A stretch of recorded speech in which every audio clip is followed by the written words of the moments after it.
Hello guys, welcome back. So ഇപ്പോൾ ഭയങ്കരമായിട്ട് ഒരു കാര്യം പറയുന്നുണ്ട്. ഒരു കാര്യമില്ല, ഒരുപാട് കാര്യങ്ങൾ പറയുന്നുണ്ട്. സോ അതിലൊന്നാണ് തുടരും.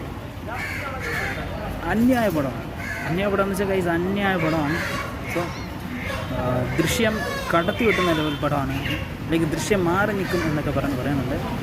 സോ എനിക്ക് അതിനെപ്പറ്റി പറയാനുള്ളൊരു കാര്യം എന്ന് പറയുന്നത്, അതിനെപ്പറ്റി പ്രത്യേകിച്ചൊന്നും പറഞ്ഞിട്ട് കാര്യമൊന്നുമില്ല. ദൃശ്യത്തിൻ്റേതായിട്ടുള്ള ഒരു സ്റ്റേറ്റുണ്ട്, അല്ലെങ്കിൽ ഒരു സ്പേസുണ്ട്. അല്ല അതേപോലെ തന്നെ തുടരും എന്ന് പറയുന്ന സിനിമയ്ക്കും അതിൻ്റേതായിട്ടുള്ള ഒരു സ്പേസുണ്ട്. സോ രണ്ട് ധ്രുവങ്ങളാണെന്നുള്ളതാണ് ഒരു സത്യം എന്ന് പറയുന്നത് ഗൈസ്. അല്ലെങ്കിൽ ദൃശ്യത്തിനെ കടത്തി വെട്ടുന്നതാണ് തുടരിനെ കടത്തി വെട്ടുന്നതാണ് ദൃശ്യം എന്ന് നമുക്ക് പറയാൻ പറ്റില്ല. സോ രണ്ടും വേറെ ലെവലാണ്. സോ രണ്ടിൻ്റേതായിട്ടുള്ള സ്ഥലമുണ്ട്, സ്പേസുണ്ട്, ഫീലുണ്ട്. സോ എനിക്കതേ പറയാനുള്ളൂ. തുടരും നല്ല പടമാണ്. Watch it out guys. കണ്ടിട്ട് ഒപ്പീനിയൻ കമൻറ്റിൽ ലീവ് ചെയ്യുക.